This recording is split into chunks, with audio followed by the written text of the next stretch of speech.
тавре ба ҳар яки мо маълум аст, бемории сироятии коронавирус аҳолии сайёраи Заминро ба ташвиш овардааст. Инак таи чанд лаҳзаҳо мо хостем бо корманди маркази ташхису табобатии Донишгоҳи давлатии тиббии Тоҷикистон ба номи Абуалӣ ибни Сино, табиб, духтури дараҷаи олӣ, эндокринолог Давлатмамадова Моҳбегим Бодурбековна суҳбат ороста бошем. Сараввал оид ба бемории диабети қанд маълумоти мухтасар медодед. диабети қанд ин бемории музмине мебошад ки дар натиҷаи норасогии инсулин ва ё тағйири таъсироти он ба ҳуҷайраҳои бадани инсон пайдо мегардад. диабети қанд ду намуд мешавад, ин намуди 1 ва намуди 2. фарқияти байни диабети нави 1 дуюм дар чист? диабети нави 1 ин асосан дар байни ҷавонон ва кӯдакон пайдо мешавад ва тезу тунд пайдо мешавад. диабети нави 2 бошад, дар байни калонсолон пайдо мешавад, аз 35-40 боло.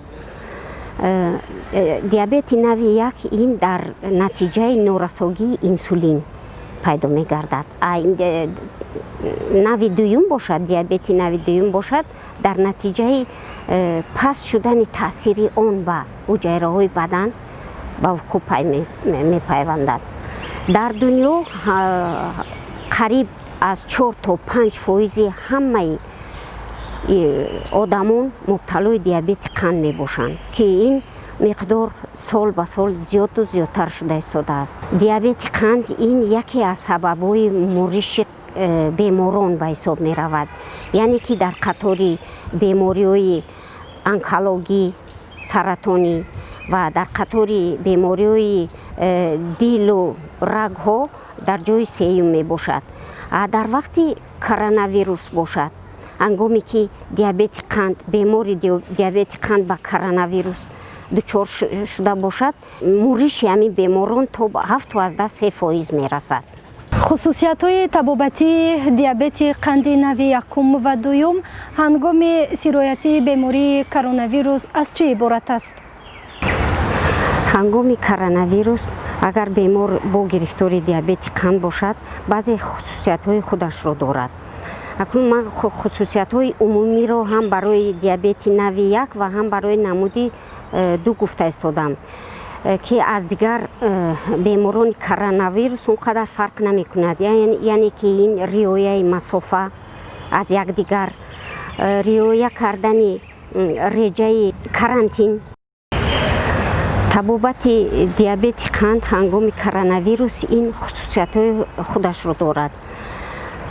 якум ин ки ҳангоми диабети қанди ҳам намуди 1 ва ҳам намуди 2 беморон бояд масофаро риоя намоянд, қоидаҳои гигиенаи шахсиро риоя намоянд, чӣ хеле ки мо медонем ҳангоми коронавирус.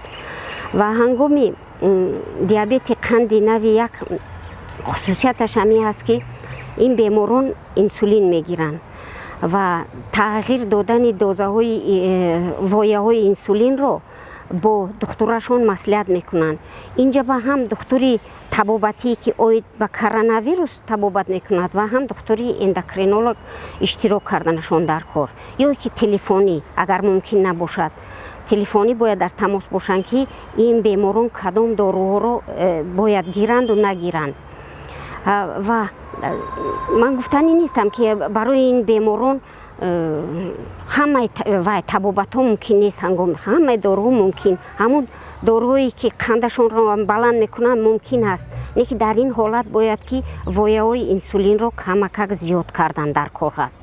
ва боз як хатари дигараш дар ин беморон чунин аст ки ин беморонро бисёр гипогликемия мешаванд, яъне ки ҳолатҳои паст шудани қанд, ва дар ин ҳолат бошад, ин беморон бояд вояи инсулинро камтар гиранд. ҳангоми диабети нави 2 бошад, ин ҳамун беморое мебошанд ки вазни баданашон зиёд, аз 60 сола болоанд ва гирифтори дигар бемориҳои аз ҷумла бемориҳои дил ва рагҳои хунгард мебошанд. ин гуна беморон чуноне ки маълум аст, таркиби хунашон ғафс аст, яъне ки таркиби хунашон бо маводҳои мана ин холестерин ва моддаҳои чарбмонанд бисёр ҳаст. бе ҳаминам яъне ки онҳо аз барои тағйир ёфтани ҳамин таркиби хунашон ба ориза оварда мерасонад, яъне ки оризаҳои чашму оризаҳои гурдау оризаҳои по. ҳангоми коронавирус бошад ин таҳдид дучанд мегардад ва барои ҳаминам агар беморон дорӯҳои қандпасткунандаи метформин истеъмол мекарда бошанд, муваффақатан амин метформинро бояд ки қатъ кард ва ба ин гуна беморон ба инсулин гузаштан дар кор, ки ин табобати муваффақатӣ мебошад. ва ин гуна беморонро таркиби хунашонро ба эътидол овардан дар кор, аз ҷумла миқдори қанди хунашонро, холестеринашонро, дигар маводҳои зараровар ки дар хун пайдо мешаванд бояд ки кам бошад, дар эътидол бошад. ва миқдори қанди хуни ин гуна беморонро дар меъёр, яъне ки аз 10 то 12 бояд нигоҳ дошт. лутфан оид ба воситаҳои худназораткунии диабети қанд ва бемории коронавирус маълумот медодед. аз намудҳои худназораткунии беморони қанд ҳангоми диабети қанд ва бемории коронавирус инро бояд қайд намоем ки агар дар як шабонарӯз ҳамин беморон бо воситаи глюкометр ё ин ки қандченкунак қанди хунашонро як бор ду бор медиданд, ҳангоми коронавирус ин миқдор ба 5-6 то 8 маротиба мерасад, яъне ки ҳар чанд соат пас, 3 соат пас, 4 соат пас бояд қандашонро бинану нависанд дар ҳамун дафтаре ки сабт менамоянд. ва бо ҳаст ҳам хеле худназораткунӣ ки тахтачаҳои лакмусӣ ҳаст, ба пешоб мегузоранд ва нишон медиҳад. ин чиро нишон медиҳад? Ин будани қандро дар пешоб ва ҷой доштани ацетони пешобро нишон медиҳад, ки ин як ҳолати хатарнок мебошад ҳангоми, яъне ки агар дар пешоб миқдори қанд зиёд шаваду ацетон бисёр шавад, дар ин ҳолат метавонад ки бемор беҳуш шавад, ҳолаташ суст шавад ва дар оянда метавонад беҳуш ҳам шудан. барои ҳаминам ҳамин ҳолатҳои худназораткунӣ пурзур карда мешаванд ҳангоми диабети қанд бо коронавирус, бо бемории коронавирус. хусусиятҳои табобатии диабети қанди нави якум ва дуюм ҳангоми сироятии бемории коронавирус аз чӣ иборат аст? хусусиятҳои махсуси пешгирӣ ва табобати диабети қанд ҳангоми коронавирус чунин ҳаст. бемороне ки ҷавонанд, беморои сину солашон то 30-35, ягон фарқияте аз дигар бемороне ки гирифтори диабети қанд нестанд, ягон тафовут надорад, фарқият надорад. яъне ки ин риоя кардани масофаву гигиенаи шахсию дигар ва дар вақти дар кори дамун вақте ки ваёба дар кор аст бояд инсулинашона гирану дорӯи қандпасткунандашона гиранд вақт ба вақт ва дигар табобаташ ҳеҷ як фарқият надорад. лекин барои беморони аз 60 сола зиёд, яъне ки беморони калонсол, вазни баданашон зиёд будагӣ, камакак фарқиятҳо ҳаст.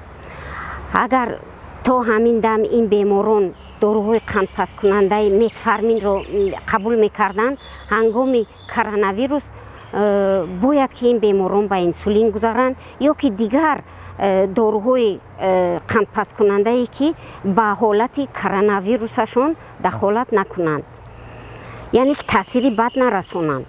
ва боз барои беморони нави дуюм ин дар ҳамин аст ки бояд ки ҳангоми коронавирус муваффақатан бояд ки ба маводи инсулин гузаранд то сеҳат шудан, табобат ёфтан аз коронавирус. бинандагони азиз, инак таи чанд лаҳзаҳо суҳбат доштем мо бо корманди маркази ташхису табобатии муассисаи давлатии таълимии донишгоҳи давлатии тиббии тоҷикистон ба номи Абуалӣ ибни Сино, духтури дараҷаи олӣ, табиб эндокринолог Давлатмамадова Моҳбегим Бодурбековна. ташаккур муаллимаҷони азиз. ба шумо барори кор ва тансиҳатӣ таманно дорем ва дар муолиҷаи беморон барору комёбиҳои нав ба навро орзуманд ҳастем.